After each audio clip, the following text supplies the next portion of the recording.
Hello, Blythe, Evie, Joe, Jack, Callum, Cadence, Lucy, Orion, and anyone else who's listening. Welcome to Story Time.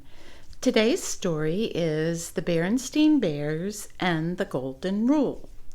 It is written by Mike Berenstain, who is Stan and Jan Berenstain's son. He started writing the Berenstain Bears stories after they were no longer able to write them. So it says, created by Stan and Jan Berenstain, written by Mike Berenstain.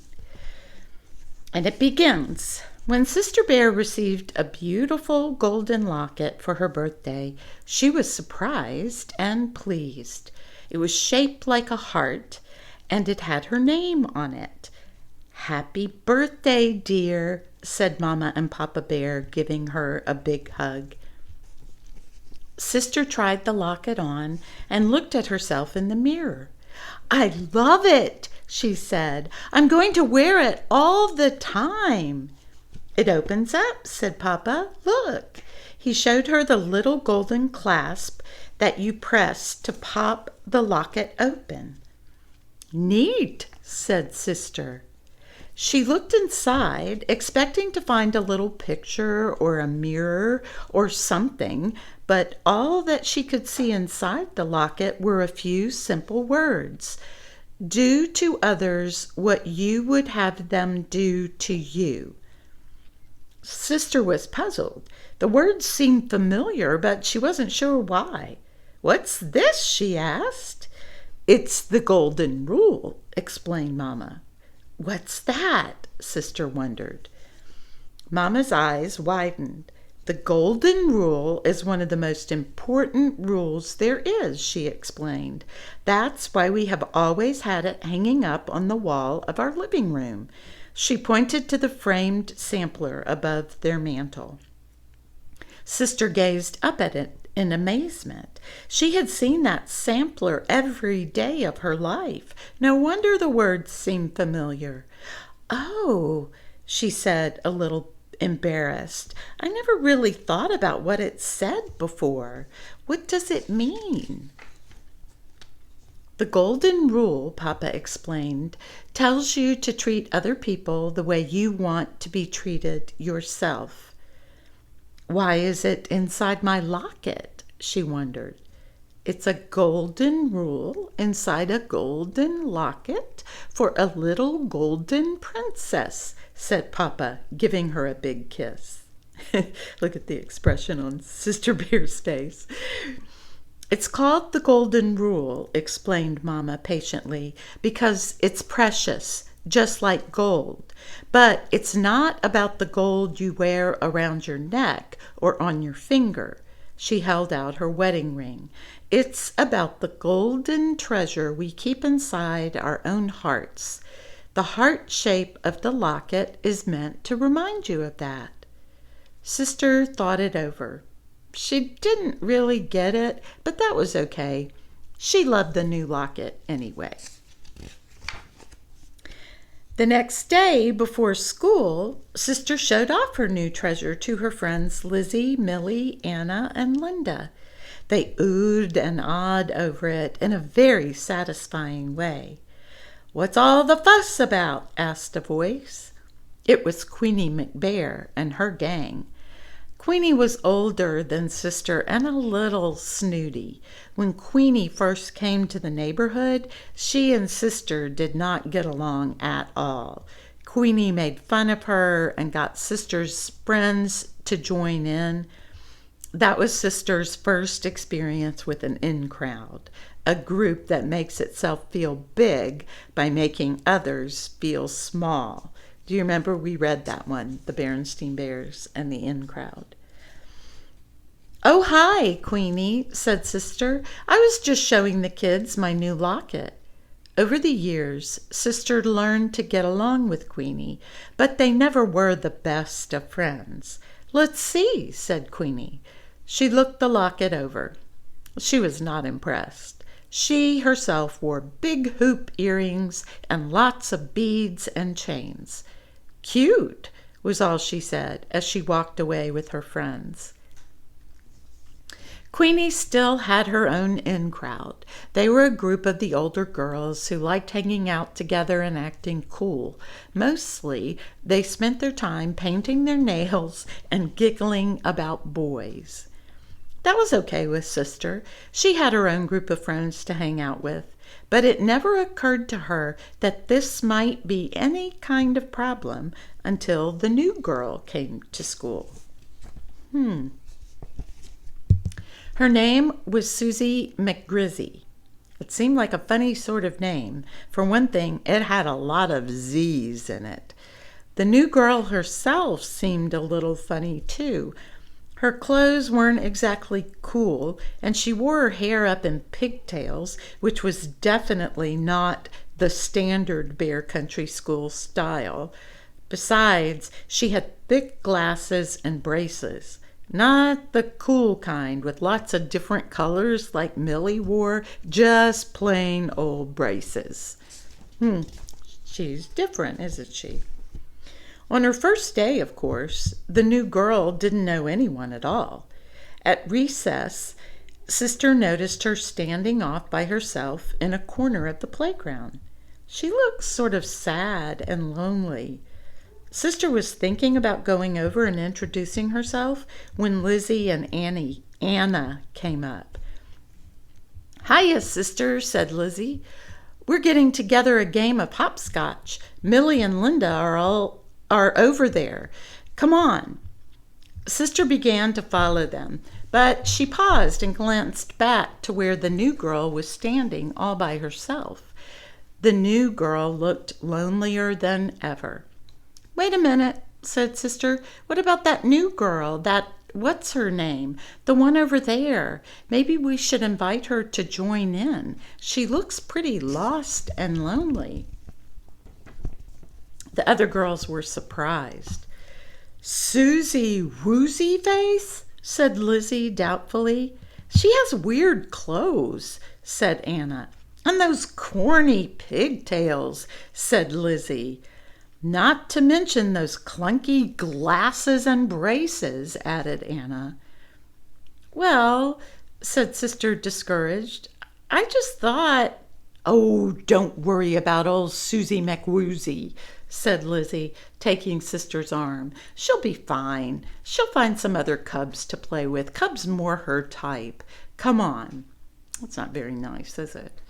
Sister allowed herself to be led away to the hopscotch game.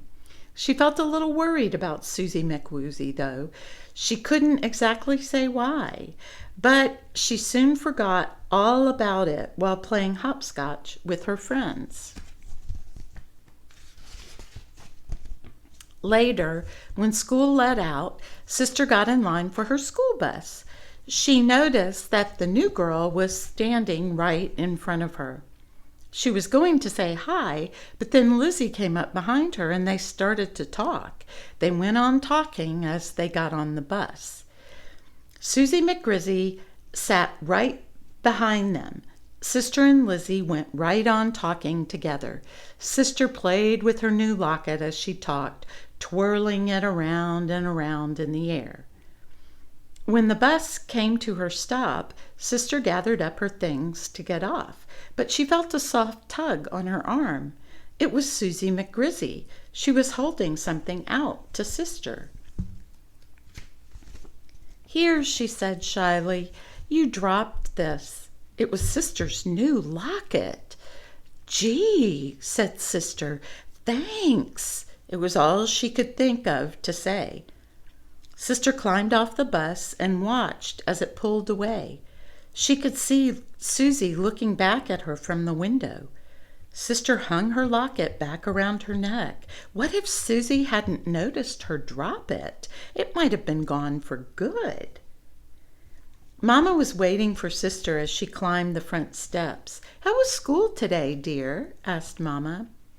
"Oh, okay, I guess," sighed Sister, dumping her school bag on the armchair in the living room. She glanced up at the framed sampler of the golden rule over the mantel. Somehow, the golden locket hanging around her neck felt heavier than ever. That evening at dinner, Sister was unusually thoughtful. She picked at her lima beans and stared off into space. "A penny for your thoughts," said Papa as he fed Honey Bear. "Huh?" said Sister, looking up. "Oh, I was just thinking about that golden rule inside my locket," she explained. "I don't really get it. What's it supposed to mean?" "Well," began Mama, "let me give you an example. Do you remember the trouble you had when Queenie first moved to town?" Sister perked up and paid attention. She remembered it all too well. "Do you remember how Queenie started an in crowd but kept you out and made fun of your clothes and hair bow?" Mama asked. "Do you remember how badly you felt?" Boy, did she ever.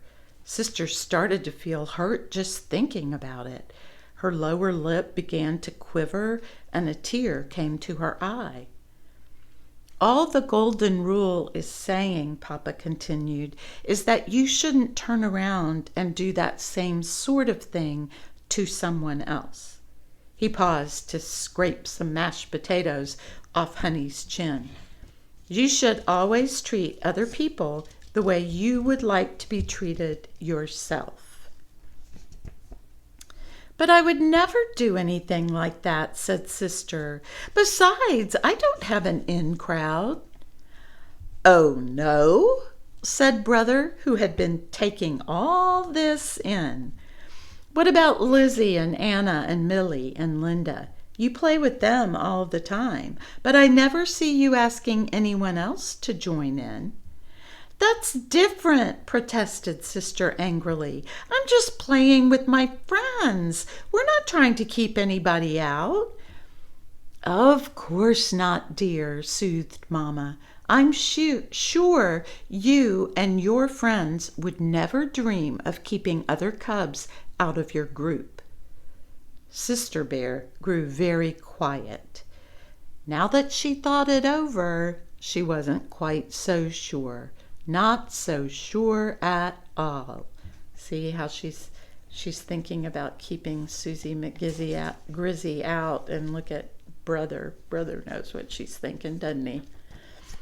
The next day at recess, as soon as Sister came outside, she looked around the playground for Susie McGrizzy. She soon spotted her, sitting off by herself under the big oak tree at the edge of the schoolyard and reading a book. Boy, there's lots going on that playground, isn't there? You see Susie sitting over there by herself? Sister marched right up to her. "Hello, Susie," she said brightly. Susie looked up in surprise. "Hello," she said shyly. "I'm Sister Bear, and my friends and I are going to play hopscotch," Sister told her. "Would you like to join us?" Susie's face lit up. "Oh, I'd love to," she said with a big bracy grin. "I love hopscotch." "Terrific," said Sister. "Do you want to see my locket?" "Sure," said Susie. "Okay," said Sister. "Come on, I'll show it to you over there." Sister took off, and Susie chased her, laughing, across the playground to the hopscotch square where Lizzie, Millie, Anna, and Linda were waiting. Sister's golden locket gleamed in the sun as she ran. The end. I hope all of you always treat other people like you yourself would like to be treated. No matter what they look like, no matter what kind of clothes they have on, no matter what the color of their skin is, or what country or city or neighborhood they might come from. Always, always follow the golden rule and treat others like you would like to be treated yourself. Well, I hope you liked that. And I want you all to keep taking good care of yourselves. We're kind of in a mess right now with the coronavirus growing all around us. And keep loving on each other. Always, always love yourselves just the way you are, because all of you are so fabulous. And never forget, I love each one of you to the moon and back. We'll be back together for story time. And until then, you keep on keeping on, following the golden rule. Bye-bye.